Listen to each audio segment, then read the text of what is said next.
right, welcome to another episode of Piecing It Together, the podcast where we take a look at a new movie and try to figure out what movies inspired it. And today on the show, it's been 13 years we've been waiting for this, but we are finally talking about the sequel to James Cameron's Avatar, Avatar: The Way of Water. And I was thinking about doing a super episode on this one just because, after all this time, it seemed like something to do. But, we just did one on the Fablemans, and it's the holidays. I don't really have the bandwidth to do all that. So who better than to get for a regular episode on the sequel to Avatar than the guy that we just had on the Avatar Missing Pieces episode a couple of months ago, Shaun Alexander from the SIVAKO Road to Avatar podcast. And we have a great conversation coming up, lots of great puzzle pieces. And so that's coming up here in a second. Before we get to it, I do want to remind you, as always, to make sure you're subscribed to Piecing It Together wherever you listen to podcasts. We've got 3 episodes on the way next week, so make sure you're subscribed so you can check them all out as they come out. And if you like what we do here on Piecing It Together, we'd appreciate your 5-star ratings on Apple Podcasts or Good Pods or wherever it is that you're listening. You could also follow us on social media at PiecingPod and join our Facebook group, Popcorn and Puzzle Pieces, where we continue the conversation about all the movies we talk about here on the show. And last but not least, next week, December 30th, my new album, More Content, comes out.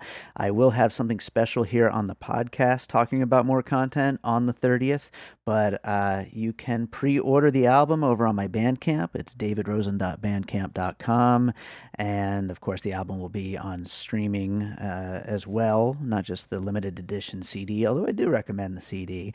But yes, December 30th, More Content. Very excited to share it with you all. But for now, let's talk about Avatar: The Way of Water.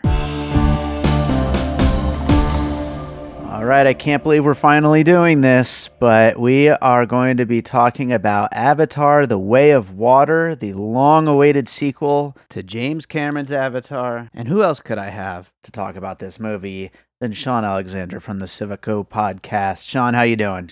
I'm doing great, and yeah, it's kind of crazy now to talk about it. It feels weird. It's so weird. It's like this is a movie. It really exists. We really sat there in the theater and watched it, and now we're gonna talk about it. But I guess we should kick this thing off. We'll get into plenty of puzzle pieces along the way. I also want to talk a little bit about some of our thoughts from how we just recently did that Avatar Missing Pieces episode, and if any of any of that kind of applies to this conversation. But first and foremost, we've been waiting all this time. You started a whole podcast dedicated to the thing. I mean, were you happy? Did you have a good time going back to Pandora? Yeah, you know what? It's really weird because obviously this is probably the most I've ever built a film up for myself.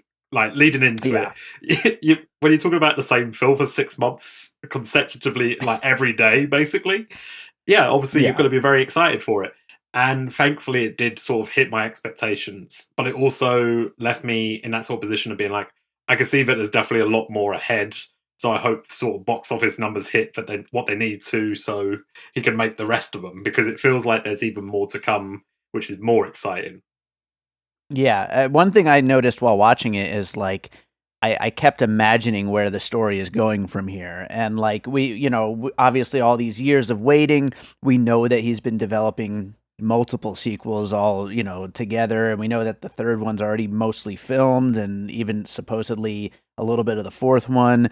Although he's also mentioned that they may not continue after 3. It all depends on how this all goes. And so far, it's going quite well. As much as people want to spin it as a not success, I mean, it's going pretty well so far. Do you find that weird that people are trying to say, oh yeah, sorry, this movie that made double the first one is doing bad? It's absolutely bizarre. So, somebody tweeted, I wish I had written it down, but basically it was like, I don't root for anything I didn't see when I was 5. It's like, it's so true. No, everybody is so anti this doing well, and it's absolutely bizarre. And we talked about it on the other Avatar. I like this movie. I don't love the Avatar movies, but I like them enough, and I would rather see something original like this than the 50th superhero movie of the month. Yeah, certainly when I was watching it, I was like, man, like you could just tell James Cameron's putting his all into it. Like he's not Yeah. half-assed in any aspect of this, which is great. Yeah, absolutely. Well, let's get into puzzle pieces and we'll talk about all this other stuff along the way. But what do you have for your first puzzle piece? I can't believe it, but for Avatar: The Way of Water. So the first one I kind of want to focus on, I want to talk about. I think Incredibles 2 kind of fits quite nicely in terms Okay. of you've got the family. Jake Sully's kind of having to like take on a new role because he's like Mhm. having to move, and I think that sort of relates to like the Parr family in Incredibles 2. They have to basically relocate because they made a mess of the first place they were living, and yeah, he Yeah. kind of finds himself in a situation where he's like, man, everyone's doing their own thing, and I don't know what I'm meant to be doing now. And he keeps trying to like Yeah. fit himself into this role that he kind of doesn't suit properly. And I felt that with The Way of Water as well. He's still trying to be that macho. No, he's a ex-marine. He's still trying to Yeah. be that person, even though it's not called for anymore. Yeah, absolutely. And I've noticed that this is actually it's an interesting setup for something that's been part of the discourse this week is that parenting style and everything. And like, that he's this tough guy, macho guy. And it's like the story, the arc of the Jake Sully character is very much tied into that, and I think it's a big part of where we're going to go in the third one. It's a big part of where we leave off, where he's realizing the error of his ways in this movie, and it definitely the whole movie clearly is about parenting and about like kind of the way that the family fits together and the way that it continues forward from the first movie. One thing I guess I might as well get this kind of criticism of The Way of Water out of the way. In a way, I don't know if you feel this way, but in a way, it felt almost like they skipped a movie. Like I feel like we could have gotten more of them starting this family as the second one, and then we get here. But it's like we're kind of just thrown right in. Oh, we already have multiple kids. We have this whole family dynamic, and where do we go from there? Yeah, it's definitely like a weird one because I know he had written like basically a whole story for everyone to read between to basically. I know Sam Worthington talked about it, and so Saldana talked about it, saying, "Yeah, we have like a whole script, which is basically a whole movie's worth of what happened between this and the first Right. Avatar." And I know Yeah. they also released a comic series which has some crazy stuff. There's like space battles, like they're literally the Na'vi going into space to fight the humans. But yeah, Yeah. it kind of does feel like it. That first like I guess like half hour feels a little bit rushed, but I guess it's because there's like 15 years to catch up on. Sure. Yeah, absolutely. Well, I'll go with my first puzzle piece, and I'm gonna end up bringing up Spider a lot in this conversation because I'm a little obsessed with him. I think he's like ridiculous, but at the same time, like it's just I don't know. I can't stop talking about him. But my first puzzle piece is gonna be Ghostbusters Afterlife from last year. Which is a movie that I'm very mixed on, but I feel like in a lot of ways, we're kind of doing the same thing here with Avatar: The Way of Water, in which we bring back all the original characters, even the dead ones. And then we bring in a whole bunch of new characters to bring everything forward to the new generation. Everybody gets their moments. Everybody has a whole lot to do. Generally speaking, plot wise, we're kind of doing the same thing. We burn down the ancestral tree. We fight back against the humans. It's still the same. Instead of it being for the unobtainium, now it's for the brain stuff or whatever from the whales. So it's kind of plot wise redoing the original in a way, kind of like Ghostbusters Afterlife did. I feel like strangely for a movie that's been in development since before legacy sequel was even like in the lexicon, it's kind of a legacy sequel in a lot of ways. Yeah, you know what? That comparison to Ghostbusters is great. I was trying to think of something that did that sort of element of like, oh yeah, the kids are now just doing what the the adults were doing, and Yeah. yeah, and look, I'm not a fan of that Ghostbusters. I think it is pretty rough around the edges. I really don't like what they did with Egon. I think that Yeah. is horrific.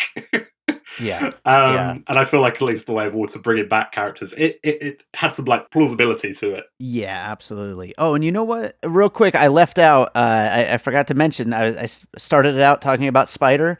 Spider is our muncher. That's the that's the other connection there to Ghostbusters Afterlife. A really goofy new character, you know. Yeah, just showing up, causing chaos. Yeah, exactly. Because I've seen people talk about Spider's character in this film, and he doesn't do like a whole lot to do with the plot aside from just causing, like, just being a bit of a pain in the ass. That's right, exactly. He's just kind of a pain in the ass, and he kind of looks silly, just like Muncher did. Mm. I do love Muncher though. As much as I'm not super big on Afterlife, I love Muncher. Uh, but what do you have for your next piece? You know, you were talking about legacy, and I've like legacy sequels, and I think Tron Legacy, in terms of like how it handles the sort of that time gap, and it actually Sure. works the time gap into it to make sense of why, you know, what we've had this huge gap between the sequels, what's happened in between here, and also they've kept it in world to be like, yep, this amount of time has passed, rather than, you know, like some sequels are like, oh yeah, like two minutes have passed, here's the next one. You know what, Incredibles 2 is a Yeah. perfect example of that. There was like a 10, 15 year gap, but then they started literally Yeah. 2 minutes after the last one finished. Yeah, Tron Legacy is a really good one. I had thought about including that as well, but I actually haven't seen it since it like first came out in the theater.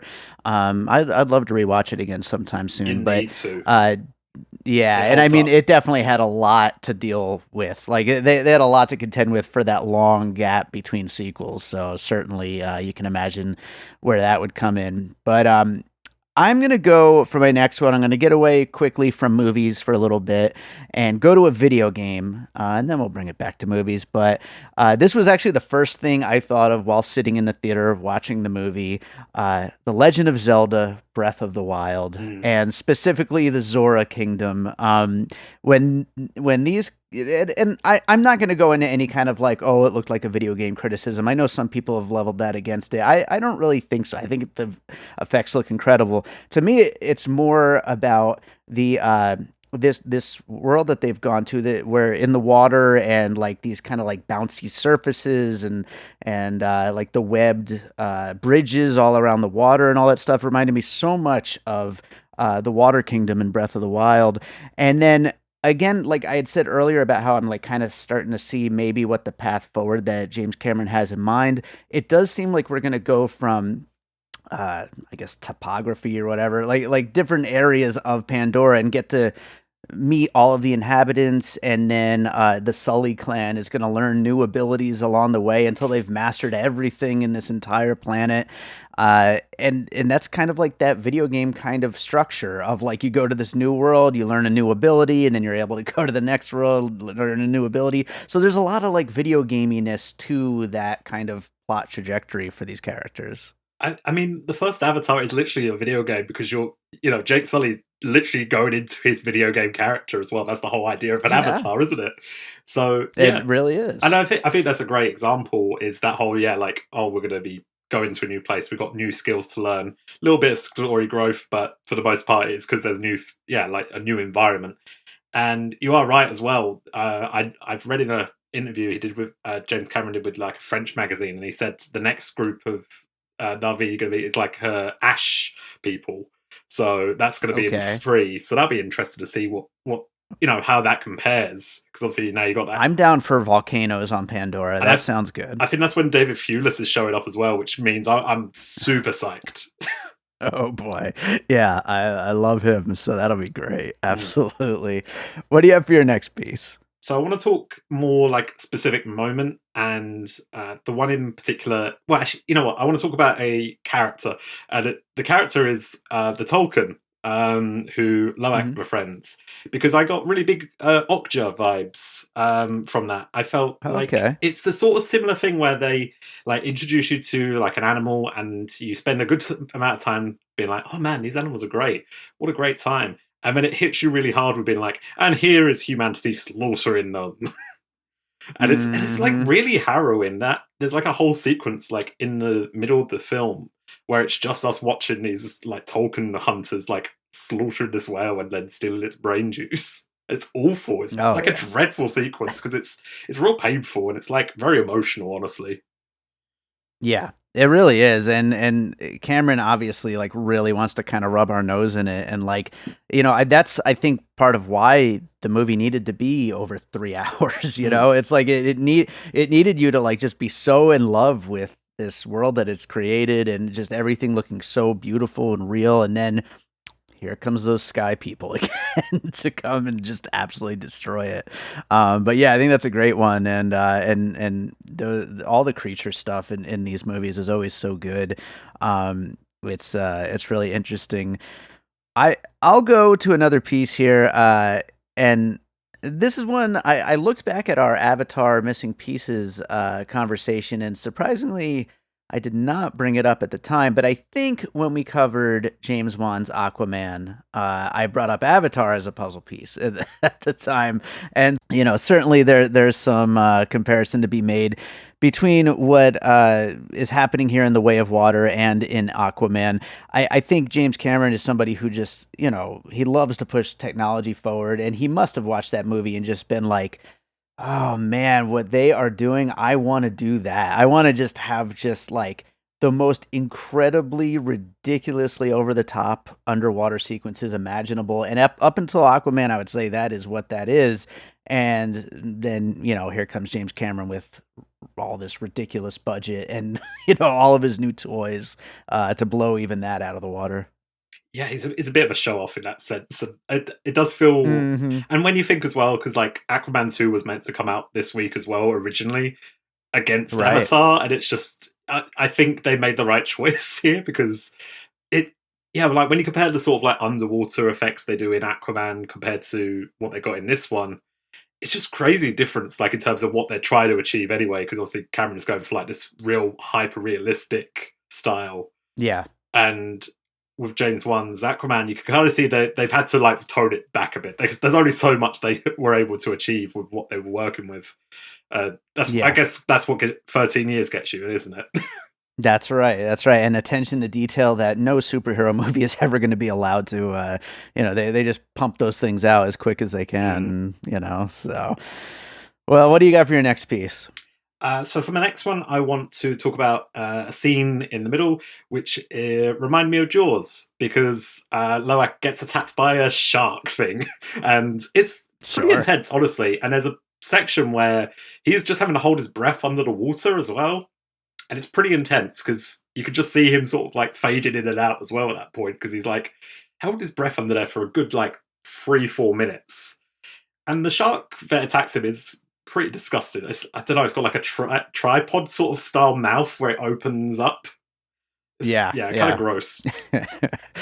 Everything wants to eat your eyes like jujubes, right? Yeah, that's it. Just trying to pluck out eyes. Weird. Well, yeah, I think Jaws is a great one, and as long as we're going to like a classic like Jaws, for my next piece, and I think we could kind of go back and forth on this a little bit. There's so much Cameron here. There's It's so so much James much. Cameron. We could just pick and choose anywhere you want to go. I mean, obviously I already talked about like legacy sequelish. There's a lot of Avatar in here, but then you go to the Abyss. You go Titanic with the whole ending sequence of the ship, capsizing. Uh, Terminator. There's plenty of that. Aliens, like the mech suits and all that. There's so much Cameron. Were there any like major parts of it that like kind of stuck out to you as being Cameron inspired by himself? I mean, Spider's clearly like a Newt/John Connor sort of insert.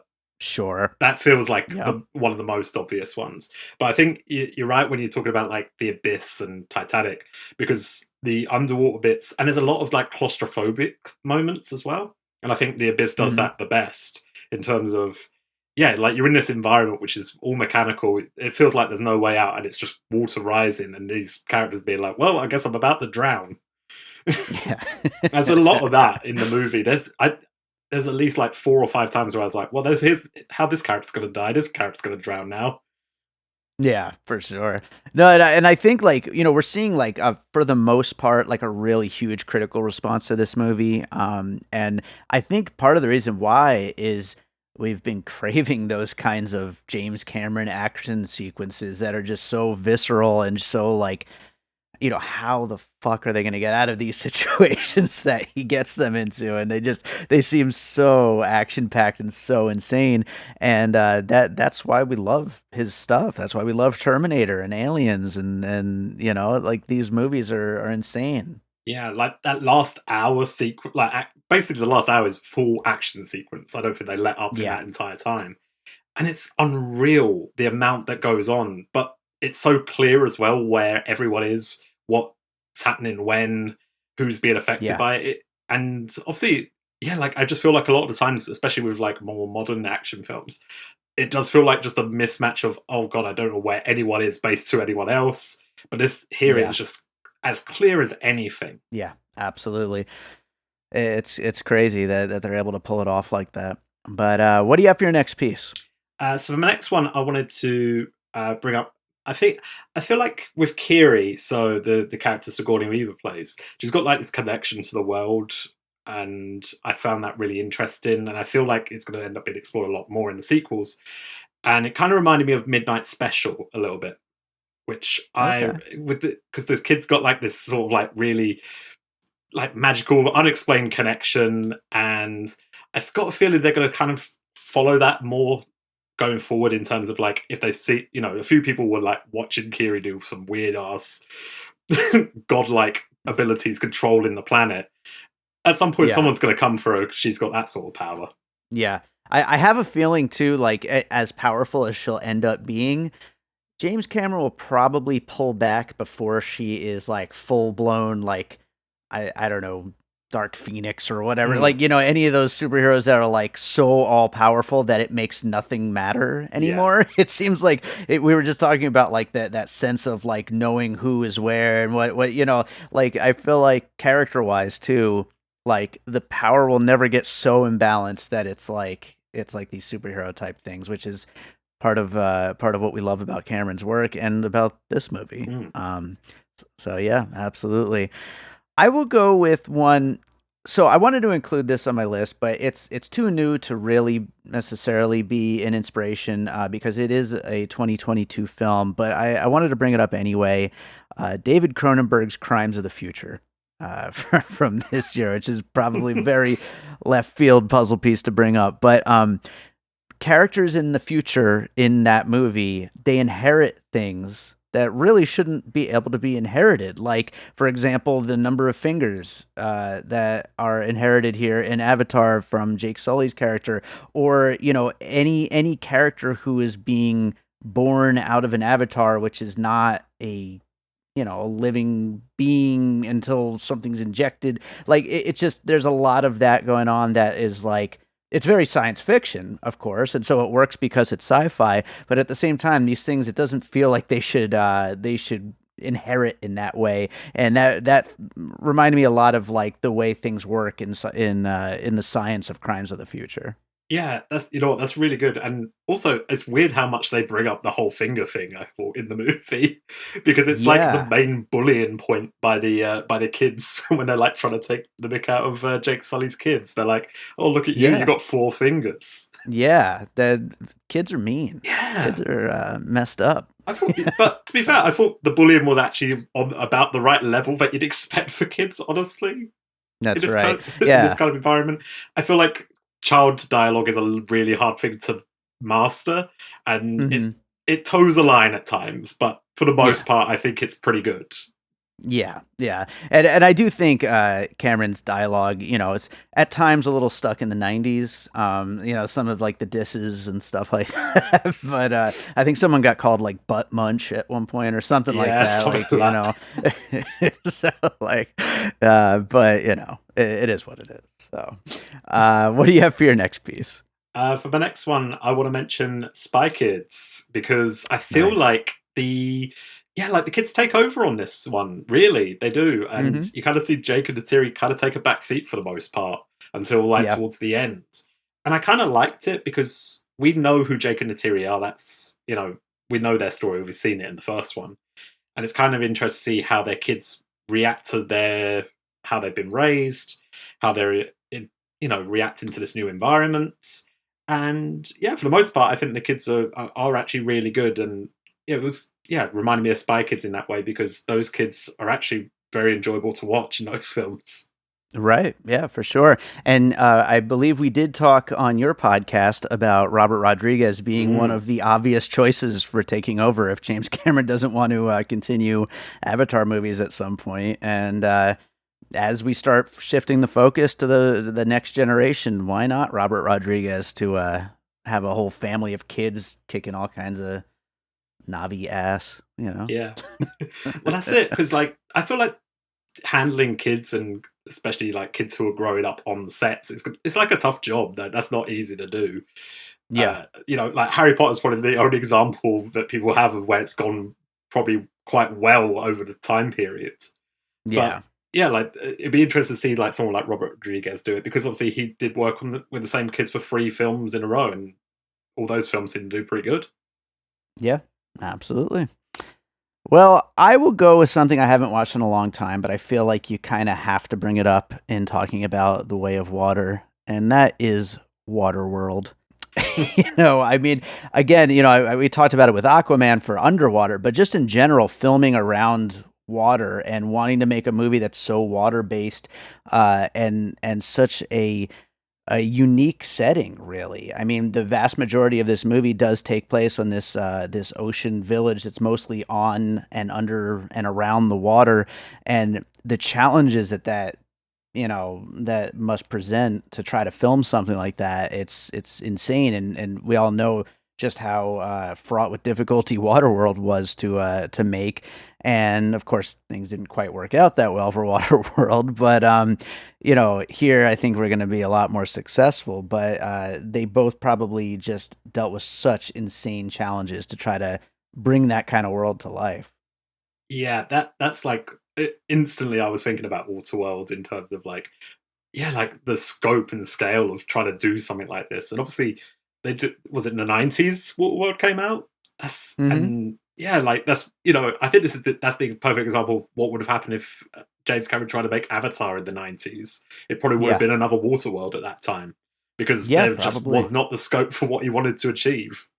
Yeah, absolutely. And by the way, the Waterworld show at Universal Studios is awesome. And I do feel like Avatar it's almost like custom made to be a crazy over the top performance show at like a Universal Studios type of thing. Mm. So, eventually if these movies keep making billions of dollars, maybe we'll see some kind of a theme park amusement thing.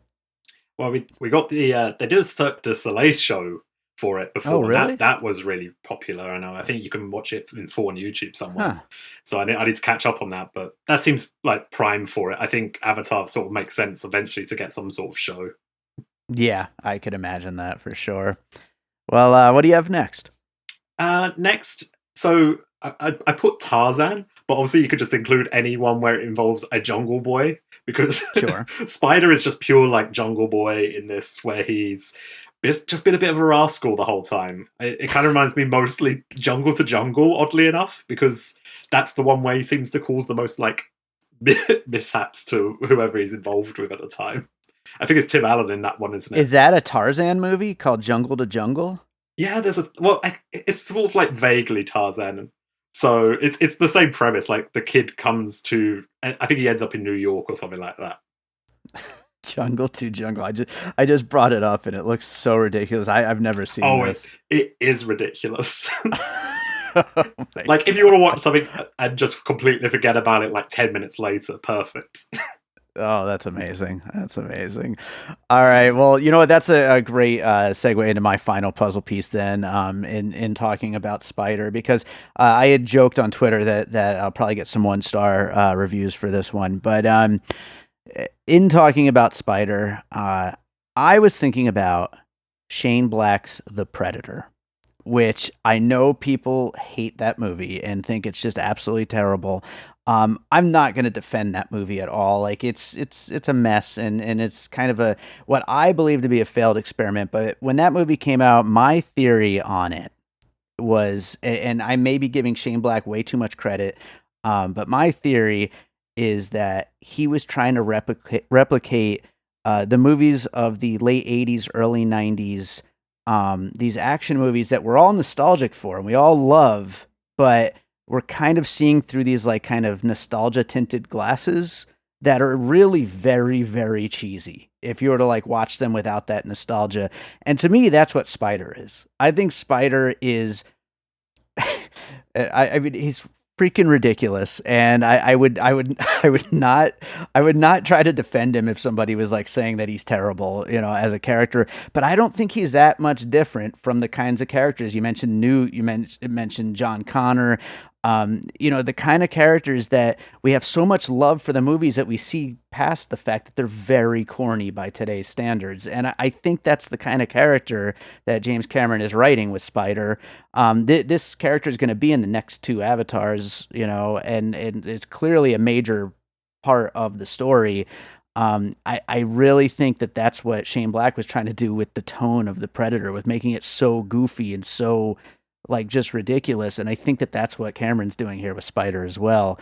And if people disagree, that's fine. But I said my piece. You know what? I think you're right though, because I remember, because that's the one with Jacob Tremblay in, isn't it? Mm-hmm.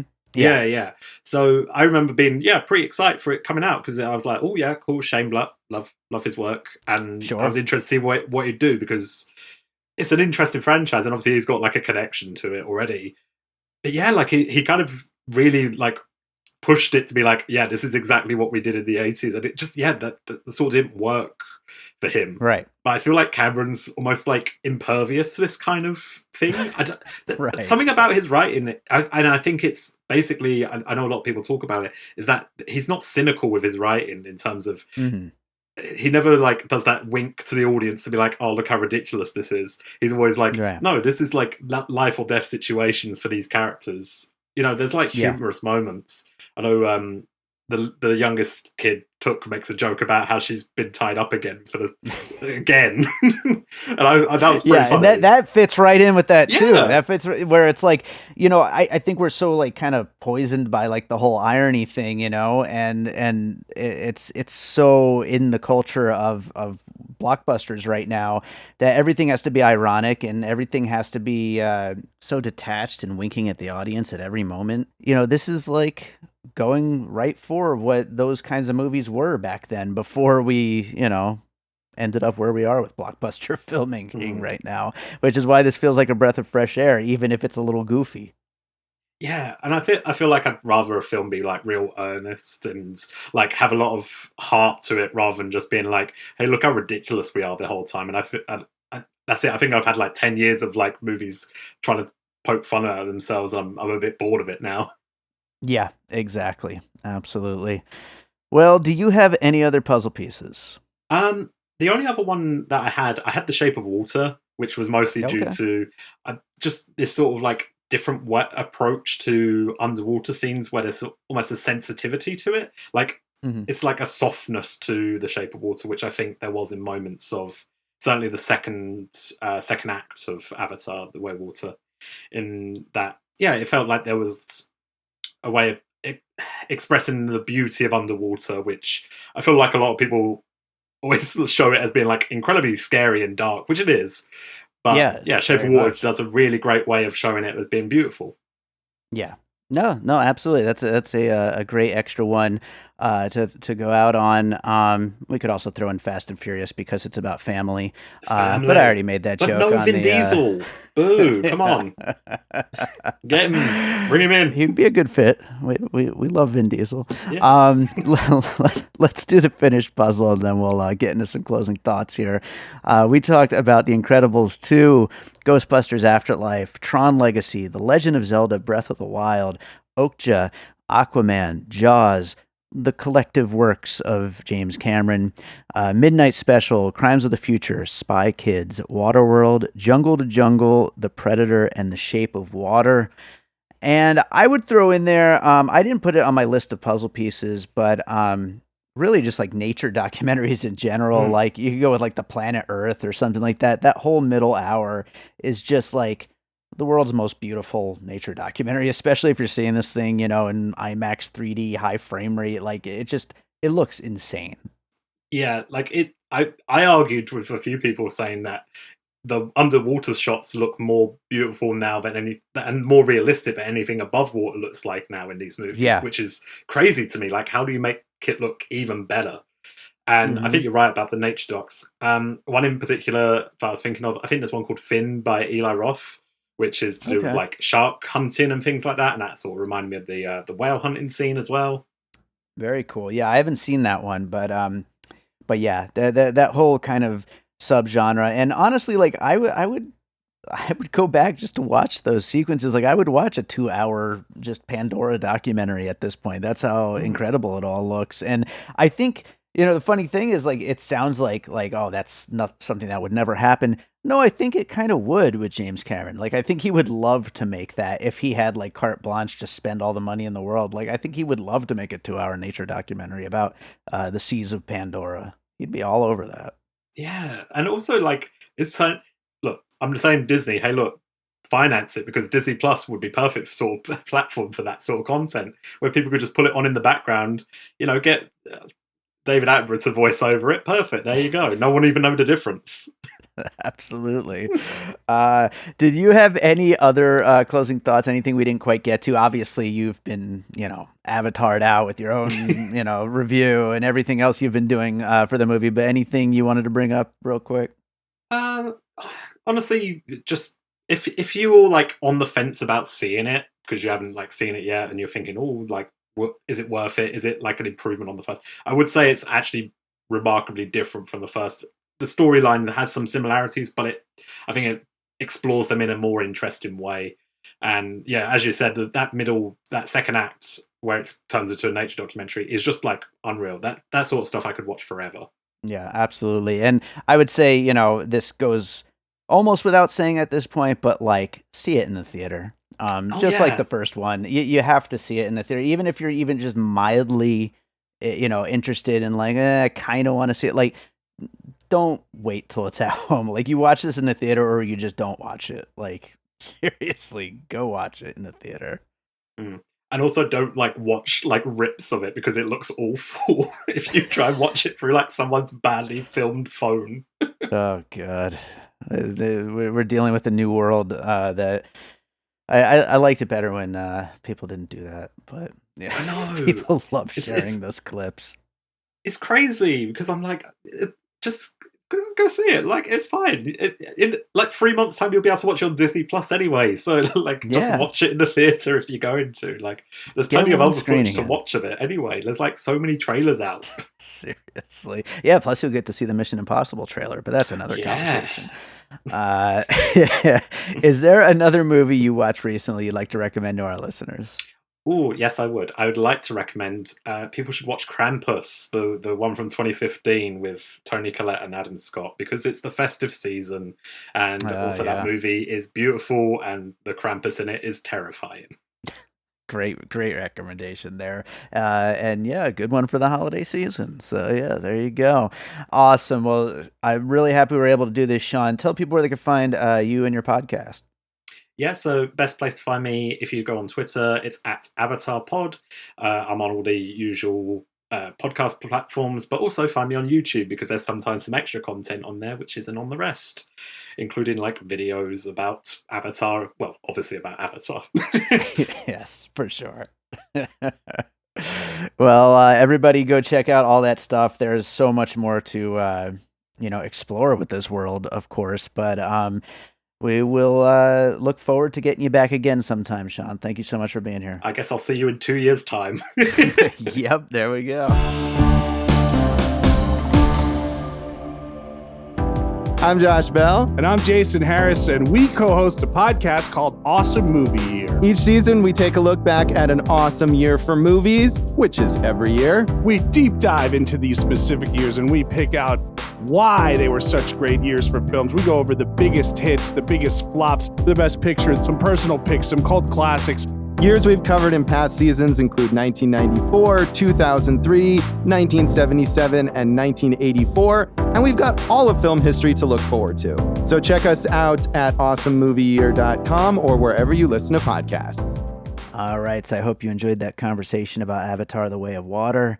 Thank you to Shaun for joining me on that one. Make sure to go check out his podcast and all the stuff that he's been doing about Avatar.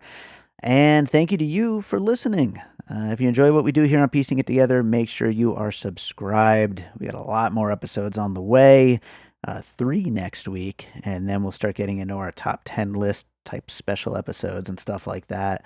And then it's a whole new year, 2023. So I just want to thank you all for being out there. You can also follow us on social media, of course, at Piecing Pod. Join the Facebook group, Popcorn and Puzzle Pieces, where we continue the conversation about all the movies we talk about here on the show.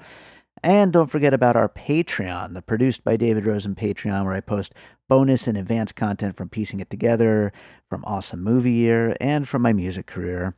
And, of course, my new album, More Content, will be out next week, December 30th. You can pre-order it right now on my Bandcamp. That's davidrosen.bandcamp.com. It will, of course, be on all the streaming services as well on December 30th. And we've got something special hitting the Piecing It Together feed on December 30th that relates to More Content. So lots of more content coming your way. Starting off with closing out this episode with a song from the album More Content. This is a song called Secret Places. Hope you enjoy it. We'll be back with more Piecing It Together real soon.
An All Points West production, produced by David Rosen in Las Vegas.